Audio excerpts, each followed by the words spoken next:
บายโอ้ยหนูบายบายมานี่มาพี่เพียมานั่งกันลูกหล่ะ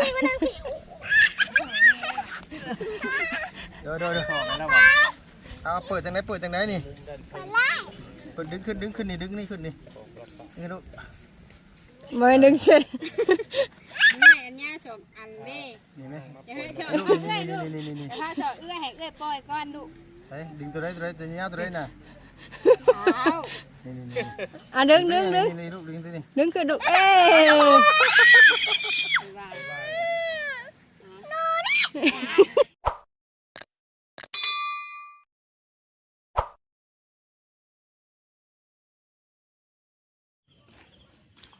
เอาป่ะ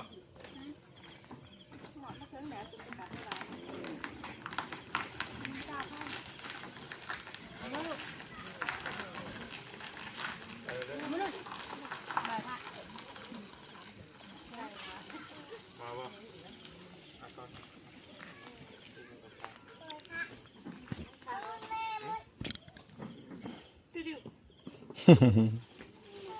กำลังลงจากรถพี่น้องเนาะเดินทางไม่ค่าเพิ่นแม่นขายคันมักเบงเนาะขึ้นไปไหว้พูดละเรื่องเนาะมองสักการะบูชามอง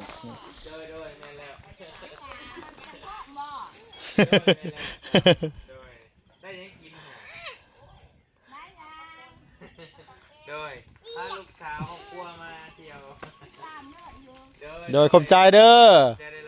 โดยขอบใจเนี่ยแล้วกำลังซิมกันอยู่มั้งกันกินข้าวเนาะมาแล้วคนมาแล้ว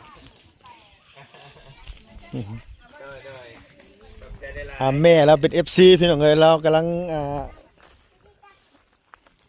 ว่าแม่นหรือบ่แม่นสิว่าเลยเนาะโอ้ยเนาะเป็นเด็กเลี้ยงงัวเลยมั้งไปลูกป้าเป็นเด็กเลี้ยงงัวเลยไกลเติบเลยเฮ้ยเพื่อขึ้นเพื่อลงนี่เป็นชั่วโมง2 ชั่วโมงพอได้นี่นะโดยสุเจ้าต้องบ่ย่านอีหลอสุเจ้านี่เนาะ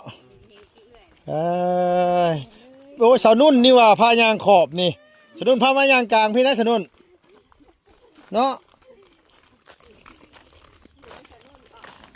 เอาข่อยนึกว่าเพิ่นปูยางไม่ได้ปูยางมั่วสะนี่นะโดยแบบชมวิวพี่น้องเอ้ยเนาะทั้งรอบข้างนี่ก็เป็นทุ่งนาในเด็กก็ถ้าติดตามเบิ่งน้ำกันพี่น้องเอ้ยเนาะว่าสิไปทางใดแน่มื้อนี้แต่ว่าหลักๆก็คือจุดแรกก็คือมาอยู่วัดภูนะพี่น้องเมืองจำปาสักพี่น้องเอ้ยเนาะอยู่แขวงจำปาสักอยู่เมืองปักเซนี่แหละแต่บ่รู้ว่าวัดภูนี่มันขึ้นกับเมืองหยังลุงกะบ่ฮู้คือกันตัวนี้ก็ได้ว่ามันขึ้นกับเมืองหยังนะพี่น้องแต่ว่าอยู่แขวงจำปาสักพี่น้องเอ้ยเนาะทั้งนี้ทั้งนั้นก็คือมันเป็นวัดที่เก่าแก่เป็นวัดที่คนสมัยโบราณหรือว่าสมัยโบราณเป็นเฮ็ดอันไหนบ่ดีโดยคือมันเป็นเมืองฮะแหละว่าง่ายๆซะเมืองคนขอมคนอย่างสมัยตะกี้โหอันนี้นี่คือจะเป็นข้าเจ้าย่างต้องไปเฮ็ดวิธียังวิธีที่มันสำคัญนั่นแหละอันที่หม่องสระนั่งสระน้ำฮะข้าวตะกอนเนาะโดยสมัยพุทธกาลโดยคนจะเอาดินเป็นมะลอมแล้วก็ที่ปั้นโดยเกือบได้นี่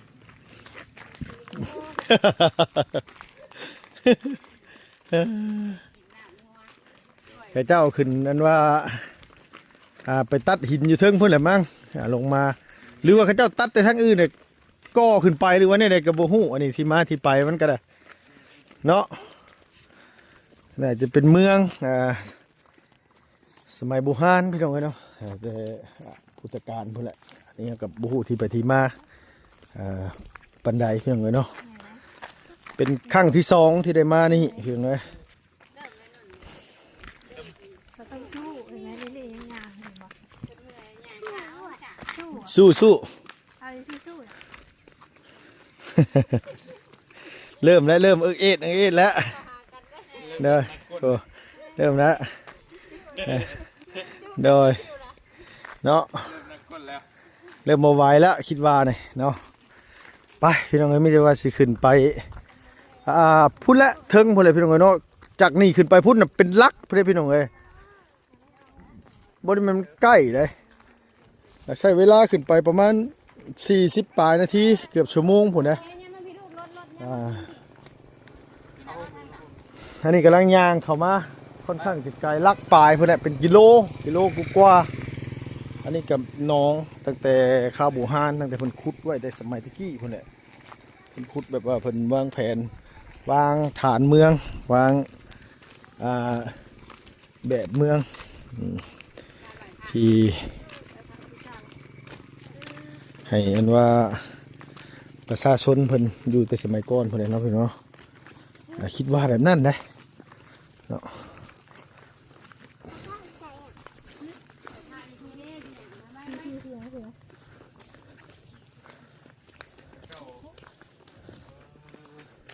นี่นะเขาถ่ายรูปกันสิเนาะมันยังมีข้างกับหมกนี่เนาะ เอามายามแม่นี่จะหลอกถึงมาหลอกมีเกี่ยวห้องมัด โดยแม่นมันผุมันพังเด้มันหล่นมันตามการเวลามันแหละ เลยโน้ตรูปมาให้หิวนี่นะ เห็นบาทนี่ป้าเห็นกำแพงวัดเลยให้อุ้มร้อยบาทนี่ ไว้แล้วเนาะ เพื่อขึ้นฮอดพุ่นนะพอแห้ง แล้วที่เราว่าอันนั้นชาตะกี้นี่นั่นชาตาหูตะกี้นะ นางสีดาตำหู เป็นเรื่องเล่าเป็นเรื่อง ปูนคนตำบ่ ลงเลยน่าจะแม่เป็นเรื่องเล่าเป็นเรื่องอันนี้เห็นนะ โลกนางสีดา ได้ยินตะกี้ นี่ เนาะ นางนี่ปูนนางสีดา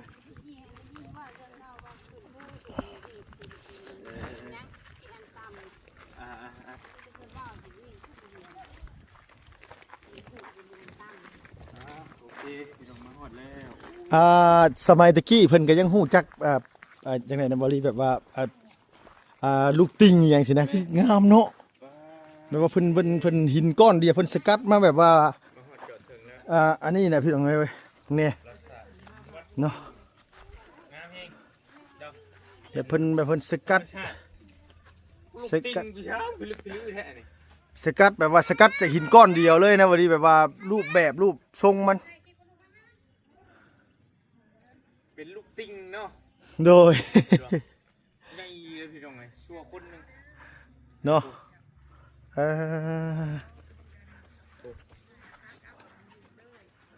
โอ้แบบว่าเพิ่น งามแฮงงามแฮง ดินที่เพิ่นตัดนี่ยอมรับเลยพี่น้องเอ้ยเนาะแบบดินแบบเขาเจ้าตัดแต่ละก้อน ตัดแม่นเลยเนาะ แต่ละก้อนนี่นะวันนี้ ดินฮี่เนาะ ดินดาน ตัดอะไรมาเลี้ยงกันขึ้น โดยแบบรูปทรงรูปทรงแบบแกะสลักอีหยังหลายๆอย่างแบบว่าเพิ่นที่แบบว่า โมเมนคือสิมีปูนคือข้าวเดี๋ยวนี้เลยเนาะ โดยก้อนหิน มันเลี้ยงกันขึ้นนี่ เบิ่งแนี่พี่น้องแบบว่าเพิ่นต่อกันนะเซนติเมตรมันนะบ่ดีเนาะ จะตั้งเฮียงกันขึ้นดิ โดยแบบว่ามันกลัวเล็กเลื่อยสมัยนี้ตัดน่ะแบบว่า ตัดหินเนาะ โดยความเนียนความละเอียดมันนี่ผ่านการเวลามาเป็น นี่ ได้ร้อยเป็นพันปีพี่น้องเอ้ยเนาะ การ อันนี้นี่ตัว แปลง ตัวเก่าที่มากับมันหรือว่าเพิ่นซ่อมแซมขึ้นใหม่นี่วะน่าจะตัวเก่ามากับมันแล้วเนาะบ่ดีเนาะ บูรณะนี่ดิการบูรณะซ่อมแปลงขูดประตู อ๋อ วินหอ อ๋อยันในประตูนี่มั้งเพิ่นบูรณะใหม่ ชาวหลังใต้ยังก็โฮงชาวหลังใต้โฮง รงเรียนภาคสนาม อืมเพิ่นมีบูรณะแน่เนาะเออ เป็นแฟนนะผมไม่บอก นะครับพี่น้องนะภาษา ตาขับขอบว่าไปทีละดึกบ่อ้าย เดี๋ยวฟังเบิ่งก่อนเด้อ ถ้า ล ร่ว ง มกันเบิดทุกคนก็ได้ เดี๋ยวลงมาก่อน ถ้าไปตอนกลุ่มตีลงมาค้ากับกับหูบเลย ไทยบ่ เอาว่าถ่ายอยู่บ่รูปถ่ายว่ารูปอยู่บ่หรือว่าบ่ถ่าย ร่วมกันได้ได้ภาษาเต็มเลยเอาไว้เรื่องนะเด้ๆมาร่วมกันมุกก่อนหินนี่จ้ะมันจะได้ภาษาเลยแหละผู้ ใบ เขา เท่าไรเฮ้ย ใบหน่อย40ใบใหญ่50เกือบให้พร้อมเลยตัวนี้จะเป็นใบใหญ่ใบหน่อยจะเป็นครึ่งนึงครึ่งใบใหญ่ อื นี่ไง ม บ่นี่ โดยแมน AC ตัวใหญ่เด้มาร่วมกันมุก โดย โอเค เอ้ยขออนุญาตถามนี่ดินนี่มันมาตะกี้เพิ่นว่าหรือว่าเพิ่นบริณะใหม่นี่นะ ตะกี้มันจะ อ๋อแต่ตะกี้เลยอ๋อเนาะเพิ่นตัดแบบเอามันต้องมุมนี้อย่างเดียวแม่นบ่ปีก่อนนั่นก็ถ่ายอยู่มุมนี้ปีก่อนนั่นก็ได้ ปีก่อนนี่ก็ถ่ายอยู่มุมนี้ปีก่อนนั่นยูรินะยูริยืนอยู่นี่อยู่ในท้องตอนนั้นน่ะ แล้วนี่ยืนอยู่เนี่ย โดย คือเอ้ยก็นั่งเว้ย บ่งามครับ ฮะเมียงบ่งาม ตัวเองนี่นะ โดยนะ โอ้ปีก่อนน่ะตอนมาตอนนั้นน่ะเมียท้องใหญ่ ทางนี้ มาปีนี้เจ้าก็ท้องใหญ่แทน ทองใหญ่ โดยผัวท้องใหญ่ค่อยคือกัน ว่าของเงี้ยแทนเมียวะ โดย นั่งเฮานั่ง นั่งอยู่ลูกนั่งอยู่นี่ล่ะเนาะพี่เนาะมาเบิ่งทางนี้นี่คือแบบว่ามีหยังก็เอิ้นว่าสระน้ำนี่มันสองฝั่งเลยได้นี่นะเนาะแบบฝั่งนั้นก็มีแต่ฝั่งนี้ก็มีมันอยู่ตรงกลางทางเดินตรงกลางนี้พี่น้องเอ้ยทางเดินที่แบบว่าคนนั้นว่าโบราณคนสมัยแต่กี้พุทธกาลเนาะพี่น้องเพิ่นต้องแห่ลงมาแต่เมืองแห่ลงมาแต่พุ่นแหละพี่น้องแห่มาแต่เมืองนี่แหละมาแต่พี่แล้วก็ลงไปพุ่นเนาะพี่น้องเนาะนี่เนาะอันนี้น่าจะเป็นเมืองที่แบบว่าคนเป็นผู้หลักผู้ใหญ่เป็นผู้ปกครองบ้านเมืองอะไรอยู่ลุงคิดว่าได้พี่น้องเนาะอาจจะเป็นกษัตริย์สมัยก่อนหรือว่าอาจจะเป็นผู้นำอะไรเนาะที่แบบว่าเพิ่นอาศัยอยู่ทั้งนี้เพิ่นก็ให้ราษฎรเพิ่นเฮ็ดให้เฮ็ดหน้าเฮ็ดทั่วเฮ็ดสวนไปแต่สมัยตะกี้เพิ่นเฮ็ดออกไปพูนลงไป2-3 ลักพุ่นเนาะ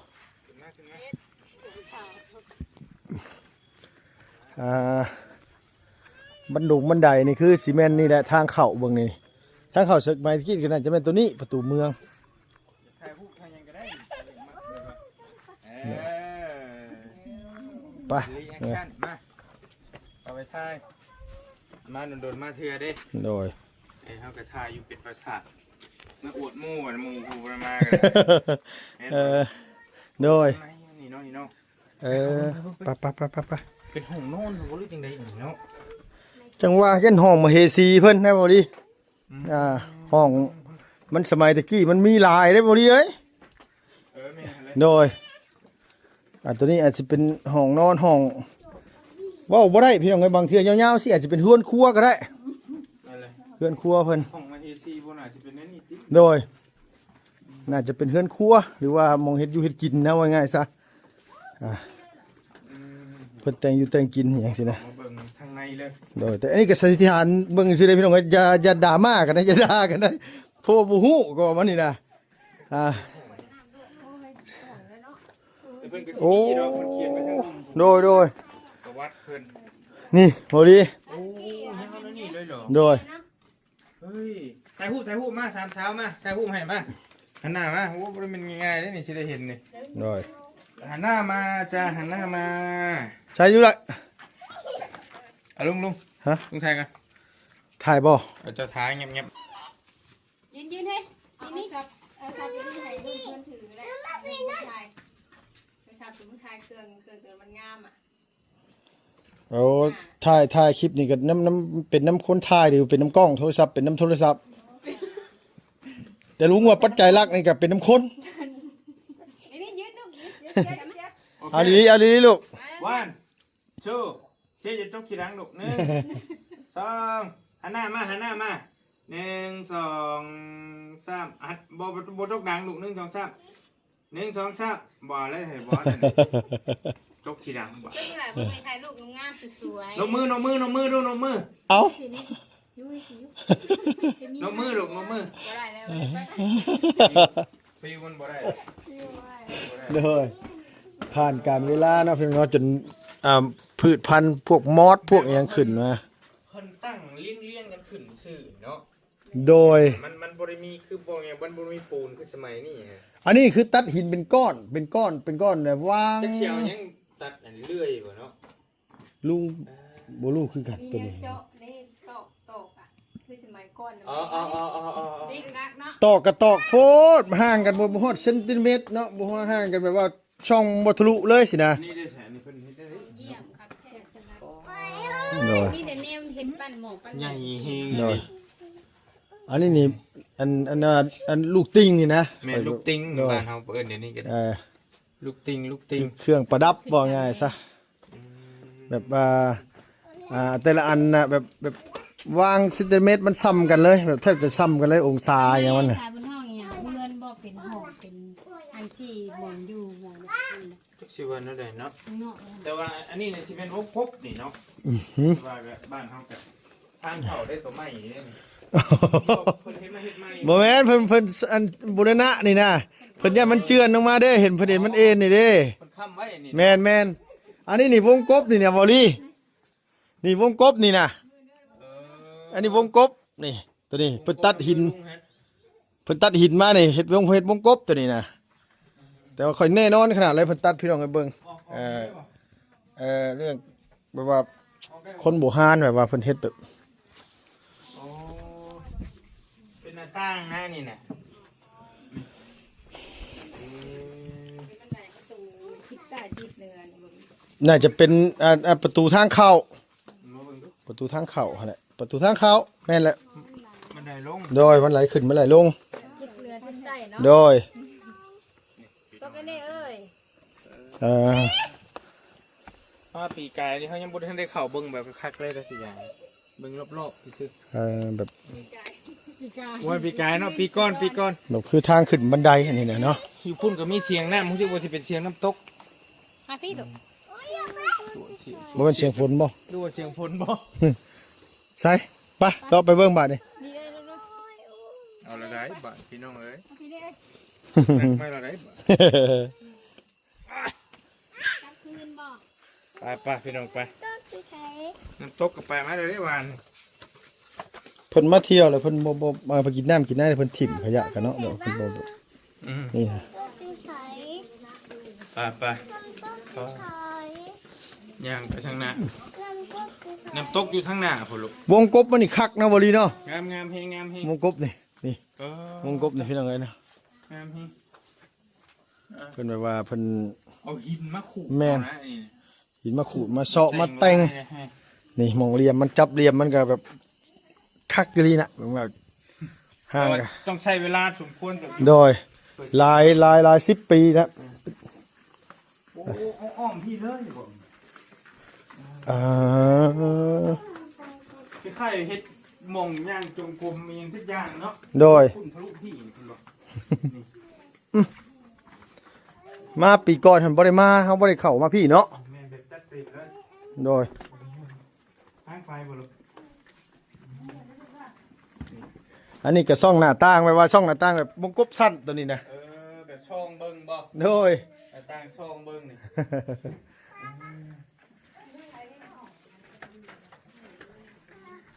อันห้องพลากเอาพี่น้องพลากเด้อห้องเพิ่นนอนเห็นบ่ อยู่ตึกนั่นบ่ นี่อ๋อมานี่อีกนี่นี่นี่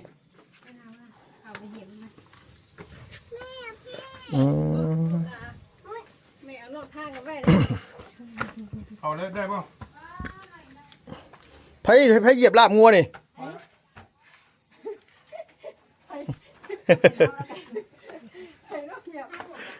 เหยียบลำงัวให้เหยียบลำ ไผ งัว เหยียบลาบงัว ไม่นึ่ง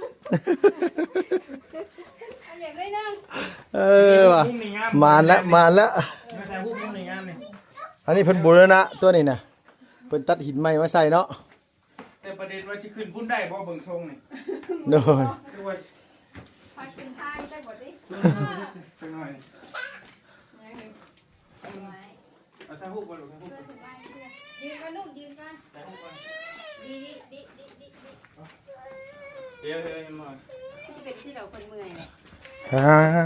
เด้พออุ้มอยู่ โดย ตัวนี้วงกบยาวตัวนี้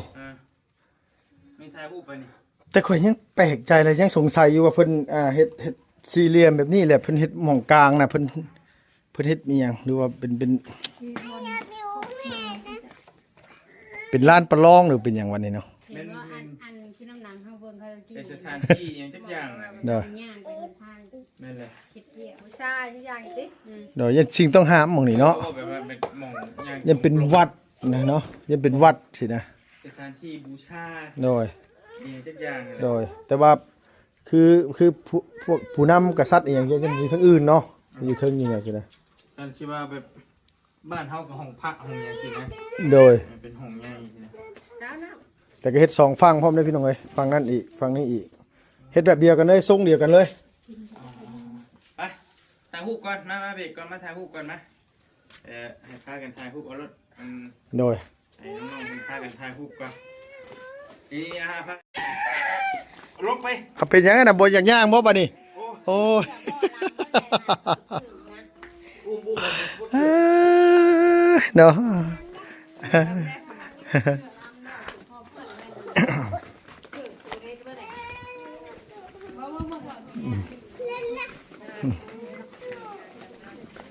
นี่ตรงนี้โอ้เอานี้ อันนี้ก็มองทางลงอันนี้กันเนาะ โอ้หน่อยเนาะเป็นแบบเลยลึกลับไปดิ ำมันไม่ใช่มัน ก็จะสร้างนี่บ่ได้เป็นง่าย ลาย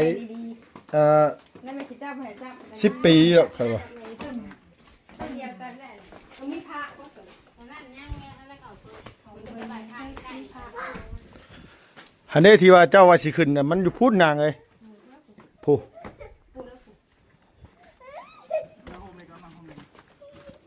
เจ้าหวานก็ไม่กิน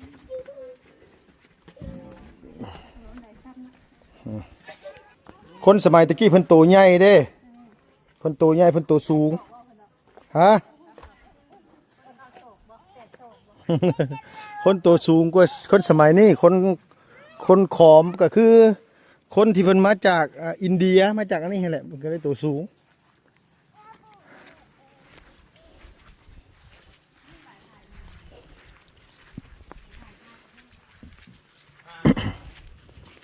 อันนี้นี่คือทางย่างหรือว่าทางพระเจ้าเดินลงมา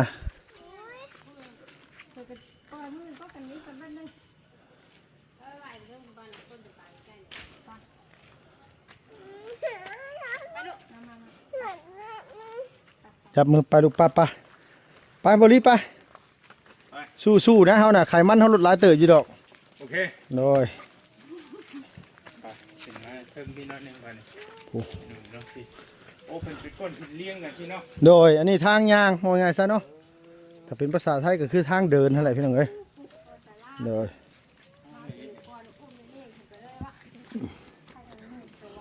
ตะกี้ตัวน้อยใครเลยร้อง โดย โอ้ปีกายปีก้อนนะ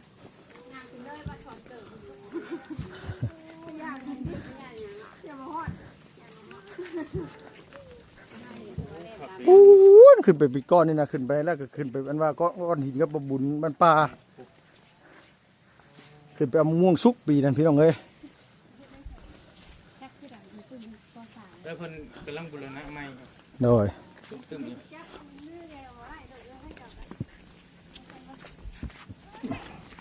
เป็นก้อนเลี้ยงกันงามแห้งพี่น้องเนาะใส่เหล้า ทางย่างทางอันนี้เพิ่นเฮ็ดคักกะลีดอ ผมคิดว่ามีนกปล่อยผมได้ปีน่ะ แม่น คือนกปล่อยเจ้าก็ไปจับเอาอีก แบบ เพิ่นตกแต่งเนาะเพิ่นตกแต่งแบบอันนี้เนี่ยพี่น้องเอ้ย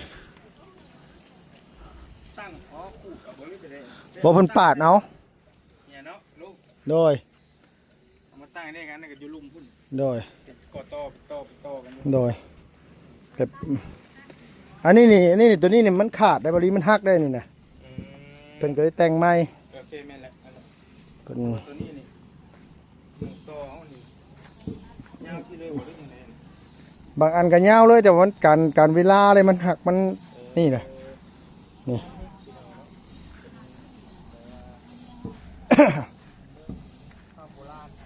มันก็มีก้อนตัวที่มันสมบูรณ์เลยนี่ตัวสมบูรณ์เลยก็มีนี่แต่ค่อยว่าน่ะเอามาในสมัยตะกี้น่าจะเป็นก้อนไปก้อนมันเลย โดย หรือหินก้อนเดียวเลยแต่มันแตกมันผุมันพังตามกาลเวลาเลยเพิ่นมาซ่อมแซมไหม โดย นี่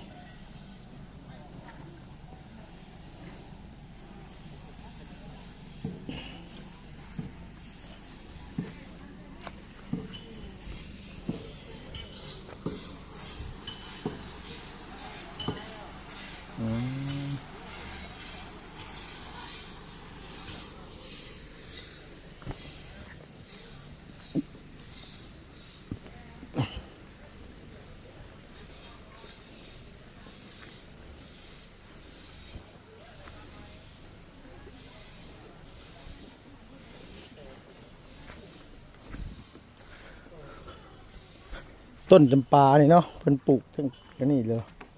เพิ่นปลูกแบบคักกะลีบ่ดีมึงนี่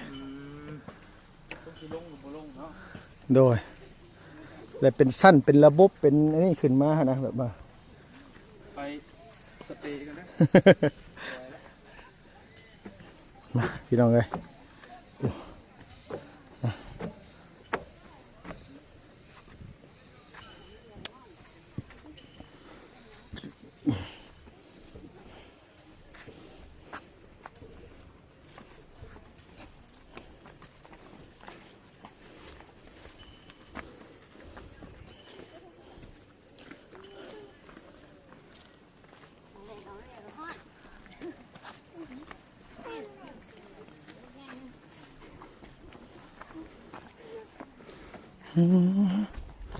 เมื่อยเด้โอ้ยเมื่อยแฮงขึ้นมาฮอดพี่พี่น้องเลยมุมความสูงแต่ละระดับขึ้นมา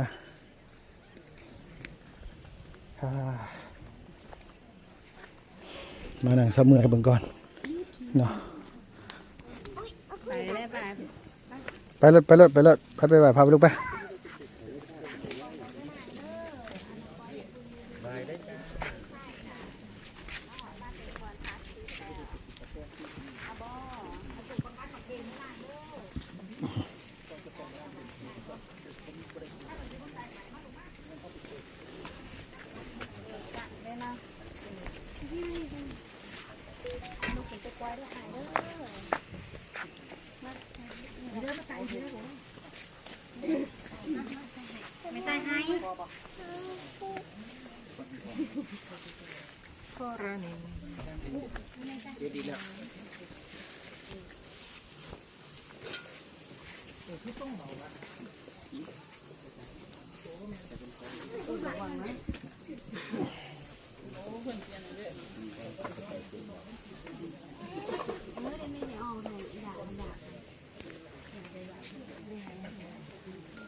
อันนี้น่าจะเป็นทหารเฝ้ายามหรือว่าในใดนั่นแหละพี่น้องเนาะแต่ว่าเพิ่นก็เป็นรูปปั้นองค์ที่ลงเรือ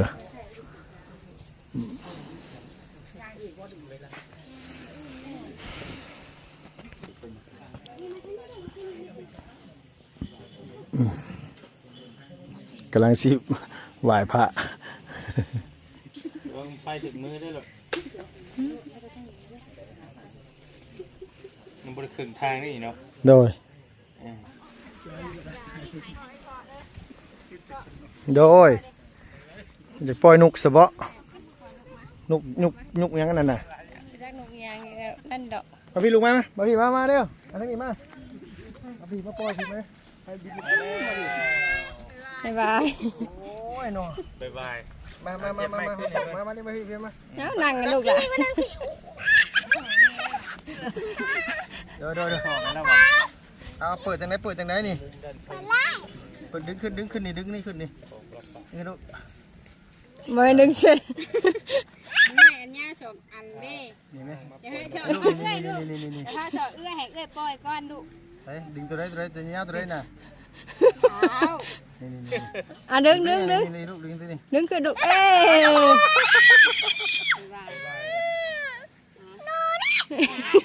บ่แม่นกมันน้องบ่ได้ปล่อยนี่มันพี่น้องเนาะกะมาเที่ยววัดแต่บ่ได้ขึ้นฮอดชุดพี่น้องขึ้นฮอดชุดก็บ่ได้มีหยังแล้วมีแต่อันมองน้ำไหลลงมาแต่ภูเขามันไหลลงมาบางคนก็เอาขวดน้ำขวดหยังไปอันว่าไปเอาขวดน้ำไปอันให้เอาว่าน้ำซักซิดที่จริงก็น้ำภูเขาฮะแหละเนาะมันไหลตลอดปีตลอดเดือน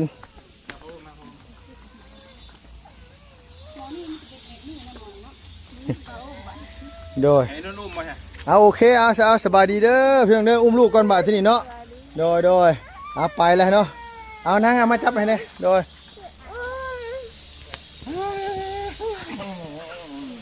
เอาสบายดีเด้อสบายดีเปิ้ลลุงกันลูกแหละโดยไป